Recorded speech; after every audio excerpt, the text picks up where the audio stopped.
શહેરમાં ગેરકાયદેસર રીતે ચાલતા દેહ વ્યાપાર પર પોલીસ દ્વારા લાલાંક કરવામાં આવી રહી છે। રાંદેર પોલીસ સ્ટેશન હદ વિસ્તારમાં વેલનેસ સેન્ટરની આડમાં ચાલતા દેહ વ્યાપારનું પર્દાફાશ પોલીસ દ્વારા કરવામાં આવ્યું છે। પોલીસે રેડ કર્યા બાદ થાઈલેન્ડની 6 યુવતીઓને દેહ વ્યાપારની પ્રવૃત્તિમાંથી મુક્ત કરાવવામાં આવી હતી।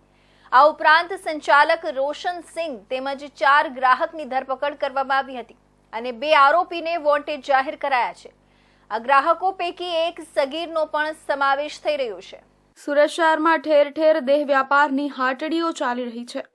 અત્યાર સુધી સ્પા અને મસાજ પાર્લરના નામે ચાલતા કૂટણખાનાઓ ઝડપાઈ રહ્યા હતા, ત્યારે હવે વેલનેસ સેન્ટરની અંદર ચાલતું કૂટણખાનાનો પર્દાફાશ કરવામાં આવ્યો છે।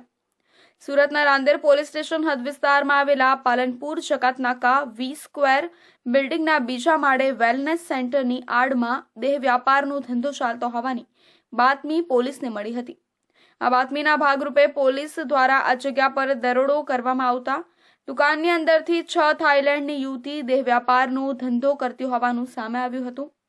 પોલીસે તાત્કાલિક અસરથી આ 6 વિદેશી યુવતીઓને દેહ વ્યાપારની પ્રવૃત્તિમાંથી મુક્ત કરાવી હતી। પોલીસ દ્વારા દરોડો કરવામાં આવ્યો ત્યારે વેલનેસ સેન્ટરનો સંચાલક રોશન સિંહ તેમજ 4 ગ્રાહકો પોલીસના હાથે ઝડપાયા હતા અને આ 4 ગ્રાહકમાં એક કાયદાના સંઘર્ષમાં આવેલ બાળ કિશોર હોવાનું પણ સામે આવ્યું છે। ઉપરાંત પોલીસ દ્વારા હની અને અભય સાળુંકે નામના 2 અને ઈસમોને વોન્ટેડ જાહેર કરવામાં આવ્યા છે। પોલીસની તપાસ દરમિયાન સામે આવ્યું હતું કે ગ્રાહક પાસેથી શરીર સુખ માણવાના 5000 રૂપિયા લેવામાં આવતા હતા અને સંચાલક દ્વારા આ વિદેશી યુવતીઓને 2000 રૂપિયાની ચૂકવણી કરવામાં આવતી હતી। પોલીસને એવું પણ જાણવા મળ્યું હતું કે હની નામની મહિલા અને અભય સાળુંકે નામનો ઈસમ રોશનસિંહ સાથે મળીને વેલનેસ સેન્ટરની જગ્યા ભાડે રાખીને તેની અંદર દેહ વ્યાપારની પ્રવૃત્તિ કરાવતા હતા। પોલીસ દ્વારા વિદેશી યુવતીઓની પૂછપરછ કરવામાં આવી તે સમયે હકીકત સામે આવી હતી કે આ તમામ યુવતી સુરતના મગદલ્લા ગામની રહેવાસી છે। મહત્વની વાત એ છે કે મગદલ્લા ગામ અગાઉ પણ સ્પામાં કામ કરતી થાઈ ગર્લ માટે રહેવાની સુવિધા આપવા બાબતે વિવાદોમાં આવી ચૂક્યું છે।